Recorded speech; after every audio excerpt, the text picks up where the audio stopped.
been a big part of school and people's lives in general, but most kids don't read outside of school or get the chance to. As a result, guidance counselor Sonia Richer introduced a book club last year at EPS. She is continuing the trend this year. According to Richer, reading is an essential skill that all kids should have. Reading is probably one of the most fundamentally important skills that you can have. You are going to have to read all of your life.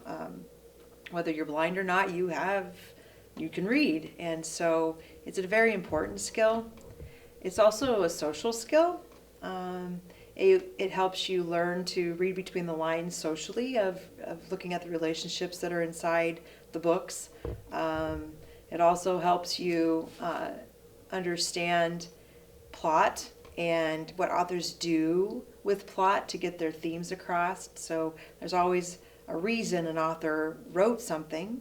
So it's important to try to, you don't have to necessarily be exactly what the author thought or intended, and you can take away whatever you need to from the book. But it really helps kids mature, reading books that are outside of their comfort zones or outside of their normal. It stretches them every time, and that's an important skill that kids have as well, to stretch and transition. Richard feels that being in a book club teaches more skills than just reading books.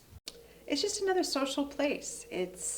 Kids need to feel like they belong somewhere, and this is a club that you can belong to, that you don't have to run. You don't have to exert a lot of exercise other than brain exercise, and it is more of a social aspect and a way to share a piece of yourself in what kind of book you would like other people to read, and then also for you to build those relationship skills of reciprocity, of now I'll read what you would like the group to read, and I'm going to read it and commit to it, so that I can participate in a discussion about it. Junior Isabella Smith, who was a member last year, thinks that book club is an enjoyable experience. Reading is a very healthy thing to do, and it makes your mind stronger. It has a lot of benefits to it, and it's not like you finding a book, because that's the hardest part, is finding a book for yourself to read. Here you're almost being forced to read something, and I have not found a book out of a book club that I have not enjoyed, whether that's reading it and not enjoying it, or I don't know, the discussion. I've never been disappointed with any of the books we've ever found, and I mean, they're pretty easy to understand. We don't pick any hard books, so it's not that hard. Richard says that being in the book clubs requires some responsibility. Probably the biggest responsibility is being open to reading books that might be outside of your favorite genre, and knowing that you might not really enjoy the book that is being read at the time, but reading it anyway and barreling through from the beginning to the end, finding the time to make sure that you've read the book, and then showing up and discussing what we've read about. Although Smith loves to read, she does feel the club is challenging. The deadline is a bit difficult sometimes. We have a month to finish a book, and especially now during wrestling season or any sports seasons for anyone, it's really hard to have time to read and find time to read, especially with homework and stuff, so yeah.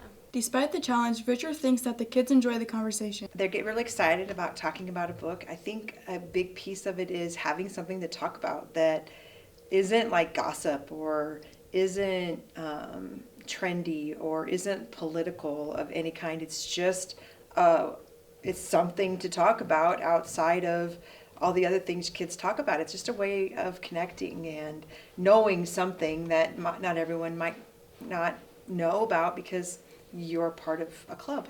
New to the book club this year is 7th grader Danica Smith.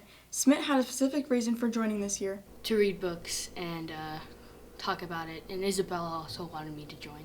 The book club has yet to have a meeting this year as they just received a new book. The meetings are pretty typical and involve a lot of discussion, according to Richard. It looks like a small little class. We sit in Mr. Childers' classroom. We grab our lunches. We have the books usually beside us, and we just talk about the books. Sometimes I'll have prompt questions. It's always a staple to add what your favorite part was, what confused you, did you like the book, what didn't you like about the book, kind of a thumbs up, thumbs down type of thing. Would you recommend this book to someone and why, or who should read this book and why? So we just kind of talk about those types of general things. Also trying to understand the story. Is there any questions you have, or did somebody not understand something, or and it's not okay just to say I don't like the book. You have to say why you don't like the book, and that leads to a really interesting conversation in and of itself. But we just sit in there, we read, or we talk about what we've read, and then have some time to give the next person time to give us the book title that we're going to be reading, just to make sure that no one's read the book before. 8th grader Creighton Harkins is also a returning member. Harkins enjoys finding new books to read. My favorite thing about book club is being able to meet with people and read a book with someone read a book that I probably would have never read before. Exploring is an important part of learning, and this can happen through reading new books. If you are adventurous and enjoy reading, then the book club might just be for you. Contact Mrs. Richer or any member of the book club for more information.